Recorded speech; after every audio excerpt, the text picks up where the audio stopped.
There can only be one Red Ranger. Jason, this is your time.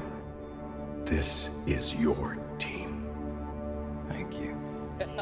Evil Power Rangers have become a staple of Power Rangers mythology. I mean, fans love them. Every Ranger team needs to battle an evil Ranger. And of course, over the years, there have been so many good ones. And that, my friends, is what we are going to talk about today. Hey everyone, what is up? Welcome to Top 10 Nerd. I'm your host, Steven Raff, and today we are going to be talking about the top 10 Dark Power Rangers alternate versions. Now, if you enjoyed this video, hit that like button and remember to subscribe to Top 10 Nerd so you never miss one nerdy video. Now, with all that being said, let's dive in. Number 10, the Ranger Sentries. The Ranger Sentries are one of the newer additions to this list, but in such a short time, they have made a massive impression. I mean, they even made their way into the Power Rangers fighting game Battle for the Grid. But for those who don't know, the Ranger Sentries are from the Boom Studios comic series. They work for the villainous Lord DRAKKON and are soldiers who are connected to the Morphin Grid with powers DRAKKON stole from Rangers he killed. They look awesome and they have their own powerful weapons and were a key part of the Shattered Grid event. And they helped DRAKKON take over multiple worlds and kill tons of Rangers and civilians.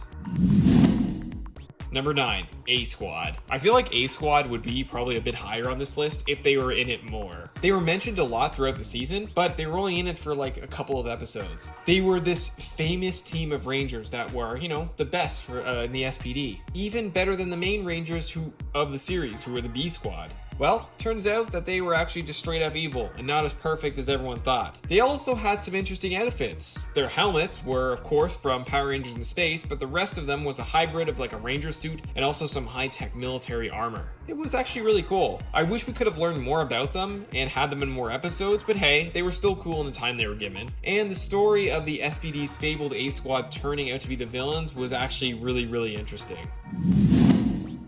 Number 8, RITA REPULSA movie version. Let me just say I love the 2017 Power Rangers movie. It honored the original series, but brought its own unique modern spin. Unfortunately, it didn't do as well as they were hoping, so the sequel got scrapped, and now we will never see those Rangers fight Tommy Oliver in the sequel like the after credits scene was teasing. But we did get to see them fight a Green Ranger, and that was of course RITA REPULSA. Yes, in this version, Rita was actually part of the original Ranger team that was led by Zordon. It was a cool twist. It added a really unique dynamic to the Ranger-Rita rivalry. She was the Green Ranger of that team and killed the other Rangers except Zordon, who was the Red. He managed to get their power coins and hide them from her until they could find new Rangers worthy of harnessing their power.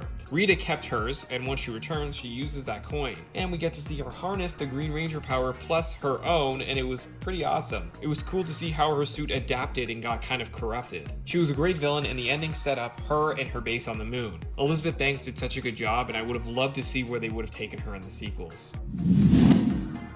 Number 7, Jason and Kimberly. I feel like some people might have forgotten about this one, but to this day, it's still one of the scariest Evil Ranger moments. I mean, their deep, altered voices were just scary all on their own. But if you don't remember, let me jog your memory. Evil Jason and Kimberly didn't come from an episode or a comic book. It came from a movie, Turbo, a Power Rangers movie to be exact. Divatox kidnaps and sacrifices them as a part of her plan to bring back Malagor. And the two of them come back as evil minions for him. They have enhanced strength, deep voices, as I mentioned, and red eyes. It makes for a truly terrifying combo. They fight the Turbo Rangers and actually do a ton of damage. Eventually they were restored back to normal and all is well, but it was still so cool and terrifying to see them take on the Rangers like that. Plus, fans finally got to see Jason in a Power Rangers movie since he wasn't included in the Mighty Morphin movie, which was really sad.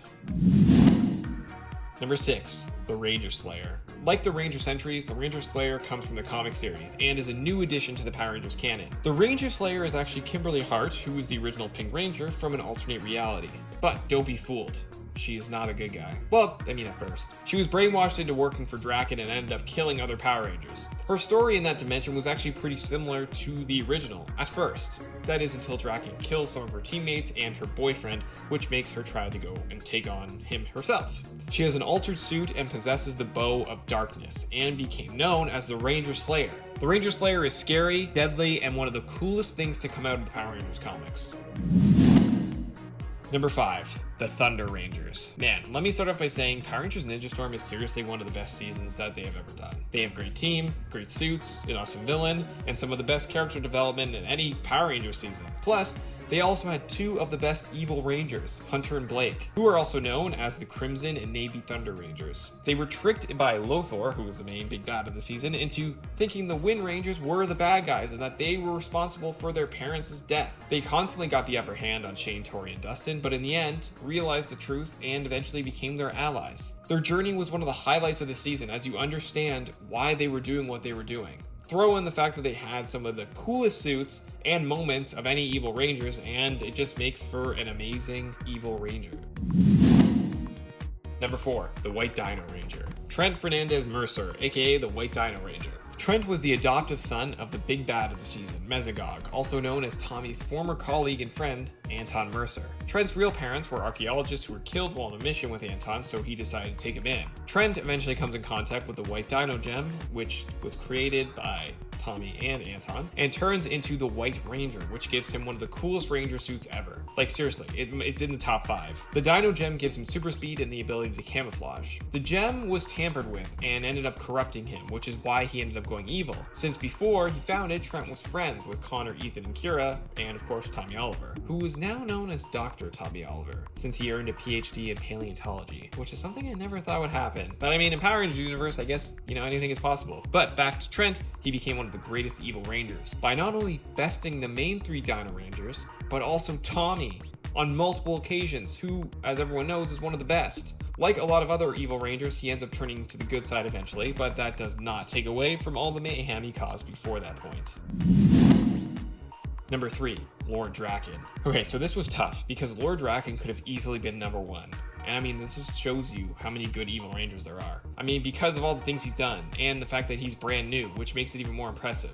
He's Tommy Oliver from an alternate universe, who, after being defeated by Jason, decided to stay evil and went back to RITA. His goal from then on was to not only destroy the Rangers of his world, but every world. He created Ranger Sentries from the powers of the Rangers he killed, and technically he ultimately won by creating his own dimension, although they ended up changing it. But Drakkon killed so many Rangers and destroyed so many worlds that overall he did accomplish more than any evil Ranger ever, and that's a massive achievement. Plus, Jason David Frank actually got to play him in live action for the Shattered Grade comic event trailer, which was very cool. Here's hoping we get to see Lord Drakkon officially show up in a Power Rangers film or TV show one day, because that would be so awesome.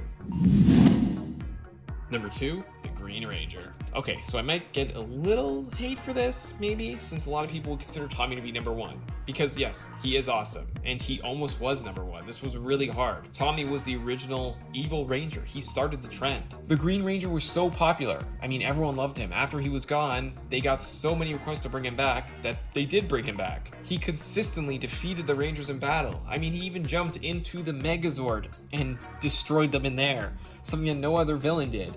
And it didn't end there. He even teleported into the command center and he destroyed it. He seriously injured Alpha and Zordon. The latter took a long time for them to fix. Once they found out that it was their friend Tommy, it caused even more of a rift because he knew everything about them. There would be no evil Power Rangers without Tommy, and he will always be remembered as one of the best. But now we head on to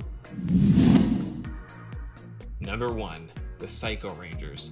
Now, like I said, I know a lot of people would put Tommy as number 1, and rightfully so. But while Tommy started the trend of the evil Rangers, the Psycho Rangers took that concept and ran with it. They were absolutely terrifying, and not only tormented one Ranger team, but 2. They fought both the Space Rangers and the Lost Galaxy Rangers, where the pink Psycho Ranger was technically responsible for the death of the pink Lost Galaxy Ranger, Kendricks, which was the first time a Ranger had actually died in the show's history, which was a massive deal. They were so popular that they even ended up introducing a new Psycho Ranger in the comics, the Green Psycho Ranger, who was, you guessed it, also insanely evil, killing Rangers from the original Mighty Morphin team who went on a mission to the moon in the year 1969. Now, of course, that is during comic continuity and not TV show continuity, but regardless, they changed everything. I mean, they even returned in the new graphic novel Power Rangers The Psychopath, which was also amazing.